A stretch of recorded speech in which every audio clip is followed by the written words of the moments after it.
we are almost going to 50 million people.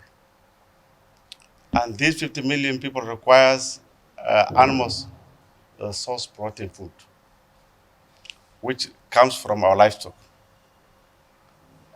Yet, we do not have the feeds to feed our animals, the 6% deficit. Other biggest challenge is animal genetic and breeding. And number three is the disease control. What strategies are we developing as a government to fix those three issues? One is question that we need to ask ourselves is nomadic pastoralism tenable? I can say yes if you marry it with modern way of farming. What we are intending to do is we want to establish 450 feedlots in 21 ASAL countries. And the purpose of that is to take animals from the pastoralists, bring them to the feedlots, fatten them and finish them for 3 months, and then sell. That is the strategy we are adopting. And within even that feedlot, we are going to have pasture lands that will bridge the feed deficit. So far, we are almost done with 3. Chemogoch in Baringo County. We have also one in Kibiru in Tigane West. That's almost 8 kilometers to the Siolo Abattoir, which is soon going to be commissioned. And the other one is in Wajir West. And in the pipeline, we have another 4. One in Garissa, another one in Wajir, Marsabit, and Siolo.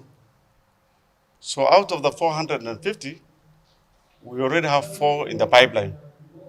And we want to finish by the year 2020, before the end of this year. That's 7. On the issue of animal genetics and breed, what is it that we are going to do as a country? We are rolling up national breeding program across the whole country. That is a strategy the government now is employing. In terms of disease control, what is it that we can be able to do? We want to roll up the national vaccination program, especially so the diseases that are classified as a public good. Public good diseases are diseases that hinder us to trade. The livestock bill, I'm sure you're aware of the livestock bill. We did presented it in 2020. It was returned back from the floor of the House because of some issues. Ilirudishwa, tulifanya ukarabati, palivi. I don't know whether we have not done our part of presentation well, or I don't know whether the professionals have not came out very clearly. Tumerudisha tena 2024. By the time it landed there, it was also withdrawn because that we have not done proper public participation. And you are part and parcel of those people to advise the government. I don't know how many of you have read the rejected livestock bill.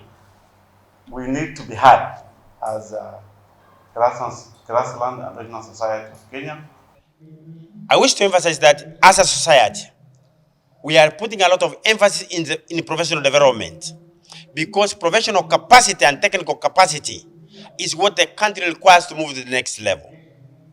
As a society, we will be mentoring young professionals in matters rangeland and dryland science to come on board so that they can become professionals of the future to assist the country move forward.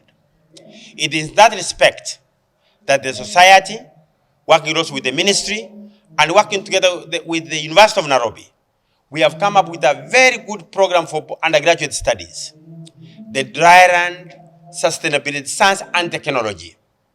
That program will be recruiting students through COOPS in the year 2024-2025 academic year. We encourage young people to come on board and join that program.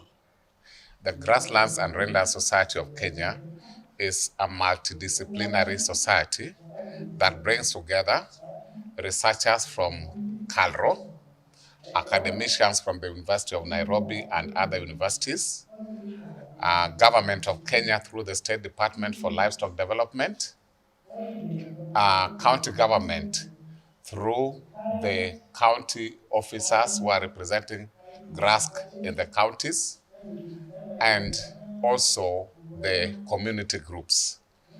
As a result, today we gathered here to exchange ideas, information, and also challenges that face our rangelands. And from these discussions, we are coming up with practical solutions to issues that affect our rangelands.